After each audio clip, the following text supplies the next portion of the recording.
اعوذ باللہ من الشیطان الرجیم بسم اللہ الرحمن الرحیم الحق من ربک، حق ہے من ربک آپ کے رب کے جانب سے، فلا تکونن من الممترین، پس آپ نہ ہو شک کرنے والوں میں سے، پس تم لوگ نہ ہو شک کرنے والوں میں سے، یعنی جو بھی اللہ کے نبی علیہ السلام کے اوپر نازل کیا گیا جو بھی احکام، خواہ وہ تحویل قبلہ ہو، قرآن کریم کا نزول ہو یا دیگر اسلامی احکامات ہیں، اللہ نے کہا تمام کے تمام جو ہے اللہ کی جانب سے حق ہے، بس تم لوگ شک کرنے والوں میں سے نہ ہو۔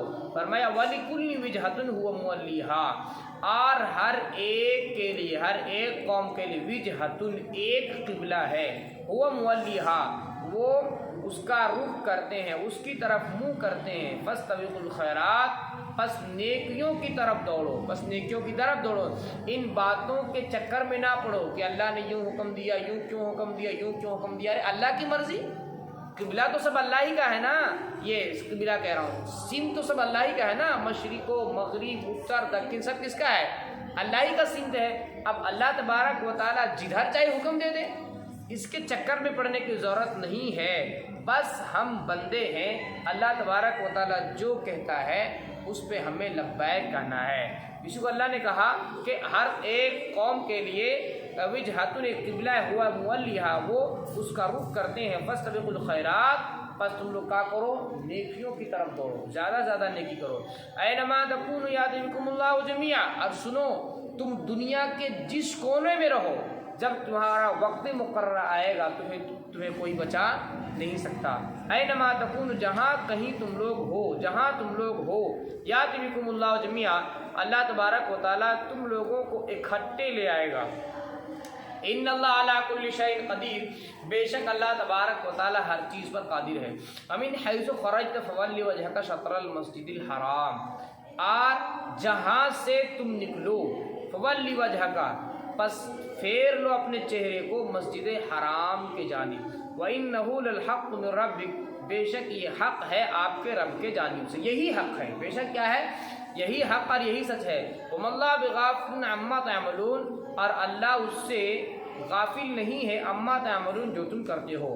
وَمِنْ حَيْثُ خَرَجْتَ فَوَلِّ وَجْهَكَ شَطْرَ الْمَسْجِدِ الْحَرَامِ، اور جہاں سے تم نکلو، فولی، پس پھیر لو، وجہ کا اپنے چہرے کو، شطر المسجد الحرام، مسجد حرام کی جانب۔ دیکھو یہ لفظ کئی مرتبہ آیا کہ جہاں سے تم لوگ نکلو، جہاں سے تم لوگ نکلو اپنے چہرے کو بیت اللہ کی جانب کر لو، تو یہ کئی مرتبہ ہے لیکن مراد الگ الگ ہے۔ ایک جگہ جو ہے وہ اوپر میں ہے، وہ مراد حضر میں، جب تم حضر میں ہو یعنی مقیم ہو اپنے اپنے گھروں میں، تو کبھی جو ہے اپنی بستی میں ہو، کبھی جو ہے دوسرے علاقے میں چلے گئے، کبھی کس بستی میں چلے گئے، کبھی کہاں چلے گئے، تو کہیں ایک ہی بستی میں کئی جگہ اگر تم منتقل ہو جاؤ پھر بھی اپنے چہرے کدھر کرنا ہے؟ قبلہ کے جانب ہی کرنا ہے۔ سمجھ آ رہا ہے تم لوگ کو؟ یا اسی طرح سے تم سفر میں جاؤ تو سفر میں جاؤ تو سفر میں جانے کے بعد ایسا تھوڑی آدمی ایک ہی جگہ بیٹھا رہتا ہے، سو ادھر ادھر تو چلتا پھرتا ہی ہے، تو سفر میں جب تم رہو تو جہاں پر بھی جاؤ وہاں بھی اپنے چہرے کو کر لو، قبلہ کی جانب کر لو، اسے کرنا۔ فرمایا کہ وَحَيْثُ مَا كُنْتُمْ، جہاں تم لوگ ہو، فَوَلُّوا وُجُوهَكُمْ، بس پھیر لو اپنے چہرے کو، شطرا، اسی کی جانب، لِأَلَّا يَكُونَ لِلنَّاسِ عَلَيْكُمْ حُجَّةٌ، تاکہ وہ تم پر حجت نہ کرے، تاکہ لوگوں کے لیے حجت نہ ہو، علیکم تم لوگوں پر۔ کیا مطلب؟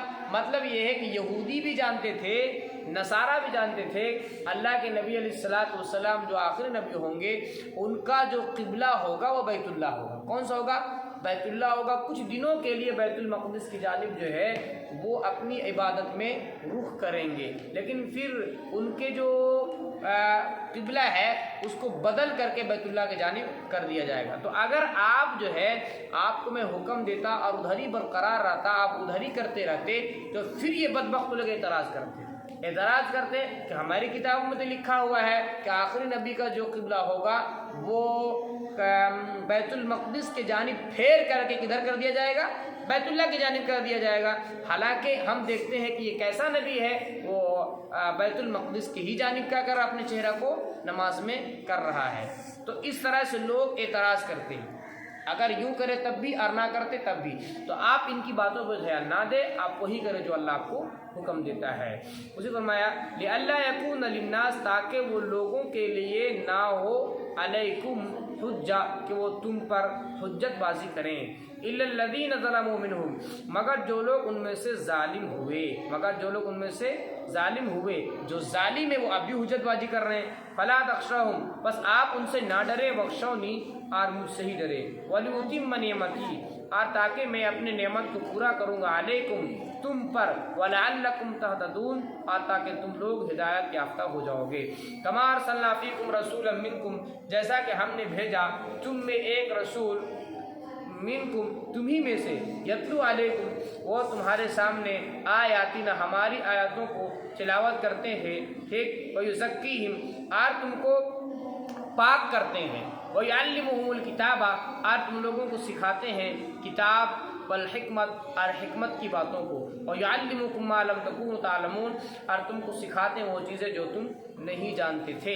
فَاذْکُرُونِی، پس تم لوگ میرا ذکر کرو، اذکرکم، میں تمہیں یاد کروں گا، واشکروا لی، اور میرے شکر ادا کرو تم لوگ، ولا تکفرونی، اور میری نافرمانی مت کرو. یا ایھا الذین آمنوا استعینوا بالصبر والصلاۃ، اے وہ لوگ جو ایمان لائے، استعینوا، صبر طلب کرو، بالصبر، صبر کے ذریعہ سے مدد طلب کرو. یا ایھا الذین آمنوا استعینوا، اے ایمان والے، استعینوا، مدد طلب کرو، بالصبر، صبر کے ذریعہ، والصلاۃ، اور صلاۃ، نماز کے ذریعہ. جب یہ یہودی تھے وہ اللہ کے نبی صلی اللہ علیہ وسلم پر طرح طرح کے اعتراضات کرتے تھے کہ اللہ کے نبی صلی اللہ علیہ وسلم کا من بڑا کرتا تھا کہ یہ کیسے لوگ ہیں کہ میں آخری نبی ہوں، ان کے سامنے موجود ہوں، اتنے سارے دلائل ہیں، ان کی کتابوں میں میرے متعلق، میرے بارے میں لکھا ہوا ہے سب کچھ، مجھے یہ ایسا پہچانتے جیسا اپنے بیٹوں کو، اس کے باوجود یہ لوگ اس طرح کے اعتراضات کرتے ہیں. اللہ کے نبی علیہ السلام کو من کھلتا تھا. اسی پر اللہ تبارک و تعالیٰ نے صبر دیا. یا رسول اللہ، آپ ان کی باتوں کو چھوڑیں، آپ کیا کریں، صبر کریں.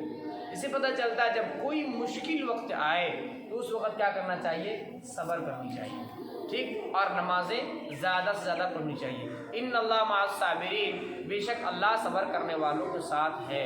ولا تقولوا، اور تم لوگ مت کہو، لمن یقتل فی سبیل اللہ اموات، ان لوگوں کو جن کو قتل کیا گیا فی سبیل اللہ، اللہ کے راستے میں، اموات، مردہ، بل احیاء ولکن لا تشعرون، بلکہ وہ زندہ ہیں، ولکن لا تشعرون، لیکن تم شعور نہیں رکھتے.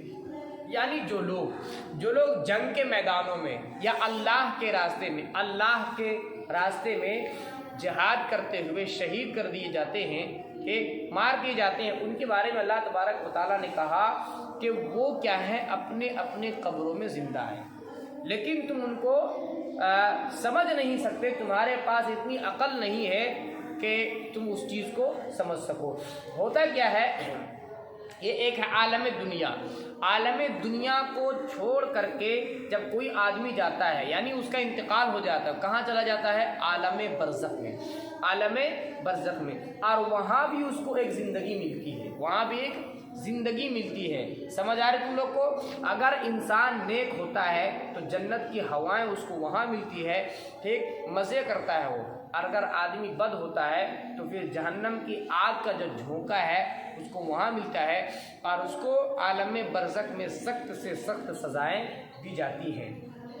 تو عالم برزخ میں زندہ ہے، تو زندہ تو ہر ایک آدمی ہے، زندہ تو ہر ایک آدمی ہے، لیکن زندگی میں فرق ہے، زندگی میں فرق ہے. سمجھ آ رہی تم لوگ کو؟ عام آدمی جو زندہ ہے اس کے مقابلے میں جو اللہ کے راستے میں شہید کر دیے جاتے ہیں، ان کی زندگی عام آدمی سے زیادہ مضبوط ہے. عام آدمی سے کیا ہے، زیادہ مضبوط ہے. جیسے مثال کے طور پر تیرے کو میں سمجھاتا ہوں، یہاں جو ہے، یہاں اس طرح سے، یہاں چٹی کاٹو، یہاں پر دیکھو تکلیف دیتی ہے، یہاں ایک زندگی ہے، اور ایڑی میں کتنوں زور سے چٹی کاٹا جائے تو وہاں اتنی تکلیف نہیں ہوتی. حالانکہ زندگی تو وہاں بھی ہے، زندگی تو، جان تو وہاں پر بھی ہے، جان تو یہاں پر بھی. بعض مرتبہ ایڑی میں اگر بلیڈ سے تھوڑا سا وہ خراش دیا جائے، کاٹ دیا جائے، تکلیف نہیں ہوتی. حالانکہ زندگی وہاں بھی ہے، زندگی یہاں بھی ہے. تو یوں ہی سمجھو، عالم برزخ میں جو عام لوگ ہوتے ہیں ان کی جو زندگی اتنی مضبوط نہیں ہوتی۔ جو اللہ کے راستے میں شہید کیے جاتے ہیں ان کی زندگی بڑی مضبوط ہوتی ہے۔ یہی وجہ ہے کہ ان کے زندہ ہونے کا اثر ان کے جسموں پر بھی پڑتا ہے۔ عام آدمی کا زندہ ہونے کا اثر جسموں پر نہیں پڑتا، قبر میں جاتے ہیں، گل جاتے ہیں اور سڑ جاتے ہیں، لیکن جو اللہ کے راستے میں شہید کیے جاتے ہیں ان کی جو زندگی ہے، اس زندگی کا جو اثر ہے وہ جسموں پر بھی پڑتا ہے۔ یہی وجہ ہے کئی مرتبہ جو ہے کئی قبروں کو کھولا گیا تو دیکھا گیا کہ 10 سال ہو گئے، 15 سال ہو گئے، 20 سال ہو گئے، لیکن کفن تک میلا نہیں ہوا ہے۔ جیسے میں نے ایک مرتبہ تم لوگوں کو بتایا تھا کہ ایک جو ہے کسی جگہ کے اس وقت جو ویڈیو ایک وائرل ہوا تھا، جو فوٹو میں نے دکھایا تھا کہ کرونا کے وقت وہ انتقال ہوئے تھے، 2-3 سال کے بعد جو ہے کسی وجہ سے ان کی قبر دھنس گئی، کھولا گیا تو کفن بھی میلا نہیں ہوا تھا۔ اور بے شمار اس طرح کے واقعات ہیں دیکھنے کو ملتے ہیں۔ ایک جگہ جو ہے وہ مسجد کی بنیاد کھودی جا رہی تھی تو وہاں کسی زمانے میں امام صاحب کوئی تھے، ان کو دفن کیا گیا تھا جو لوگوں کو یاد نہیں تھا۔ جب کھودا گیا تو ان کا بھی کفن تک میلا نہیں ہوا تھا۔ سمجھ آ رہے نہیں سمجھ آ رہے؟ تو اس طرح کے مشاہدے ہو چکے ہیں اور کئی سارے بے شمار اس طرح کے واقعات ہیں۔ تو جو شہید ہوتے ہیں ان کے جو زندگی کا اثر ہے وہ ظاہری جسم پر بھی ہوتا ہے۔ سمجھ آ رہے تم لوگ کو؟ اسی کو اللہ تبارک و تعالیٰ نے کہا کہ تم مت کہو ان لوگوں کو جو قتل کیے جائے اللہ کے راستے میں مردہ، بل احیاء، بلکہ زندہ ہیں، ولکن لا تشعرون، لیکن تم شعور نہیں رکھتے۔ ولنبلونکم، اور یقیناً ہم تم کو آزمائیں گے۔ اللہ کہتا ہے جب ایمان لائے ہم تم کو آزمائیں گے، کبھی تھوڑی سی بھوک دے کر کے، کبھی تکلیف دے کر کے، کبھی کچھ دے کر کے۔ تو اسی وجہ سے کہا گیا کہ جب کوئی مصیبت آئے، کوئی پریشانی آئے، اس وقت صبر کرنی چاہیے، فوراً جزا فضا اور گھبرانا نہیں چاہیے۔ یہ سب کے سب کس کے جانب سے ہوتا ہے؟ اللہ کی جانب سے ہوتا ہے۔ مصیبت ہے، پریشانی ہے، درد ہے، تکلیف ہے، اللہ کی جانب سے ہوتا ہے۔ جب بندہ اس پر صبر کرتا ہے اللہ بڑا خوش ہوتا ہے اور اس کے گناہوں کو معاف کرتا ہے۔ فرمایا وَلَنَبْلُوَنَّكُمْ، اور یقیناً ہم تم کو آزمائیں گے، بِشَيْءٍ مِّنَ الْخَوْفِ، تھوڑی سی بھوک دے کر، تھوڑی سے ڈر دے کر کے، والجوع، اور تھوڑی سی بھوک سے، ونقص من الاموال، اور مالوں کو کم کر کے۔ بعض مرتبہ مالوں کو کم کر دیا جائے گا۔ سمجھ آ رہے تم لوگ کو؟ تم تجارت کر رہے ہو لیکن نفع ہی نہیں ہو رہا ہے، ایسا بھی ہو سکتا ہے۔ ٹھیک، والانفس، اور جانوں سے، والثمرات، اور پھلوں سے۔ اللہ کسی طرح سے بھی آزما سکتا ہے لیکن اس پر کیا ہے؟